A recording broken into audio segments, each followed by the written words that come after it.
The only thing in this world that gives orders is balls. Alright folks, how you doing? Welcome back. So we're returning to Children of the Matrix, and this is Mystery Babylon.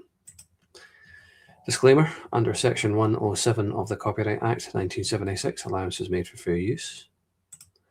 Egyptian Mystery Schools.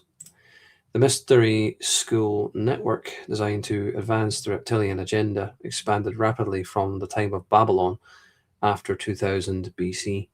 In the same period, the royal court of the dragon was infiltrating the Egyptian mystery schools and the other structures of power.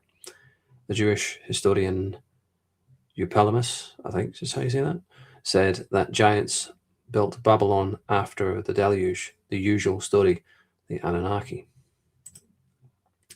The Anunnaki priesthood. The Anunnaki priesthood in Babylon began to invent a whole new history and religious truth through which they could control the people mentally, emotionally, and physically. In doing so, they replaced spiritual truths with fairy tales about mythical people, which the masses were told to take literally. The Hebrew priesthood. They were still referring to gods, plural, because the Illuminati's manipulation had not yet reached the stage where the Anunnaki could be transformed into one god. When that change came, it would eliminate the more obvious records of their existence. The Hebrew priesthood would achieve this together with the English translators of the Bible. Queen Semiramis. The religion of Babylon created the mold, even the detailed stories for those that followed. For example, where have you heard this before? In Babylon, they worshipped a trinity of Nimrod, the father, symbolized as a fish, Tammuz, or Ninus, the son, who was said to have died to save humanity on December 25th, and Queen Semiramis was symbolized as a dove. Tammuz. They said that Nimrod and Tammuz, the father and son, were one. When Tammuz died for the sins of humanity, the priesthood said he was put in a tomb, and 3 days later, when they rolled back the stone, he was gone. All this was thousands of years before Christianity, and it is just one of so many versions of the Jesus story that were told long before Jesus. Hot cross buns. In the spring rituals to mark the death and resurrection of Tammuz/Ninus, they offered buns inscribed with a solar cross, the hot cross buns of the much later Christian festival called Easter. Christianity is recycled paganism that condemns pagans. You couldn't make it up, could you? Oh no, wait, you could. The ancient Hebrews. Lauren Savage, a long-time researcher of ancient history, tells me that the roots of testament is testis. Apparently, tradition says that the ancient Hebrews used to hold the other guy's testis, while hearing an oath.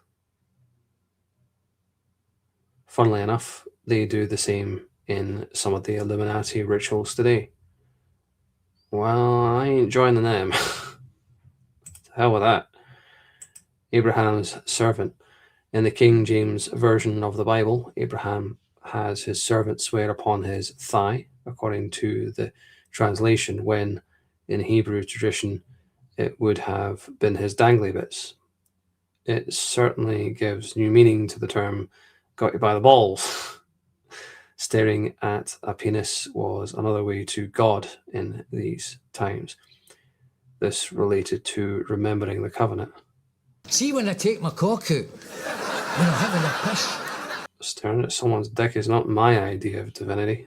The judge, all it does for me is make me remember that I am not as young as I used to be. I love David Icke's cynical sense of humor. So the Old Testament means old balls and the New Testament means new balls. When we testify in court, is the judge symbolically holding our testicles? You're right. Let's go there. But one thing though, when he says it here, staring at a penis was a way to God, that reminds me of something that Commons Beaumont wrote in The Riddle of Prehistoric Britain, I'm sure it was, the whole idea of phallic symbols was like representative of Hermes, and the whole phallic worship of these pillars and things like that. That's something that Thomas Beaumont goes into. I'm pretty sure it's either Britain, the Key to World History, or the one before it, The Riddle of Prehistoric Britain. I can't remember which one. I think it was the older one. I'm pretty sure. It just put me in mind of that when I read it. And I think he's been a little bit too literal here, David Icke. I think it's more like the worship or the staring at the phallus represents God, not necessarily a human penis. But it's along the same kind of lines, because when you go into a temple, you're going past pillars. And what are pillars? Well, they're phallic shaped, and you find the obelisk, which is the lost penis of Osiris, symbolically, or it's the replacement after Isis has to fashion a new one for Osiris after the battle with Set. So Icke's kind of on the right lines here, but I think he's just a little bit too literal. I think it's more like the phallic shape, like pillars or obelisks, is what represents divinity, not actually somebody whipping out their cock, if I can be blunt about it. But anyway, thanks very much for watching, and I'll see you the next time. All I have in this world is my balls and my word, and I don't break them for no one.